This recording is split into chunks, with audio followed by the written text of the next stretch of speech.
Today I'm going to be reviewing the Trans K9 crate. Now this is a crash tested crate, so I'd really recommend this crate. It is one of the best crash tested dog crates on the market at the moment, and what I really like about this crate is that it is very sturdy. Now this does need to be strapped in with anchor straps, which we haven't got set up for the purpose of this video.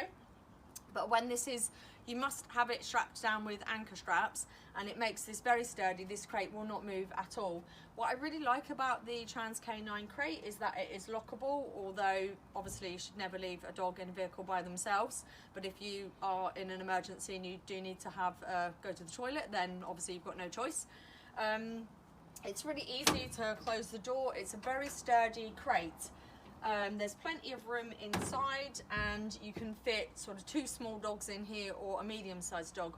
What I also really like about this crate is that it has an escape hatch at the back, so if anything happened to the rear end of your vehicle, you could just fold down the seats in front and just get your dog out through the hatch.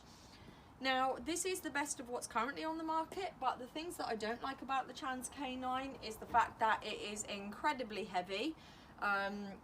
You know, if you're I'm quite a small person and I'm not that strong, but it is very hard to lift this crate because it is very heavy. And also the handles are on the side of the crate, sort of halfway down as well, which isn't a very, when you haven't really got very long arms, it's just not very comfortable sort of carrying it. I think it's almost impossible to actually carry it like that, so you have to carry it with your fingers in the front and the back, and when you're carrying it with your fingers here, that's actually not very comfortable, to be honest. Also, one of the other factors is this is a very expensive crate. This is sort of roughly just under £500, which is perhaps not a budget that a lot of people could afford.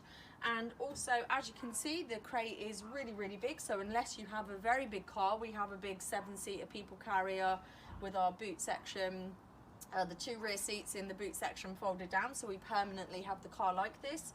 But unless you have a really big car, this is not actually going to fit into your vehicle. So whilst this is an absolutely amazing crate, I would highly recommend it. It's what we use in the pet taxi, but the price point is quite high and the weight of it is quite high, and carrying it is also quite awkward. But if you are in the market for a crate, I would say this is the best of what is currently on the market. But if you've got that price budget, then why not?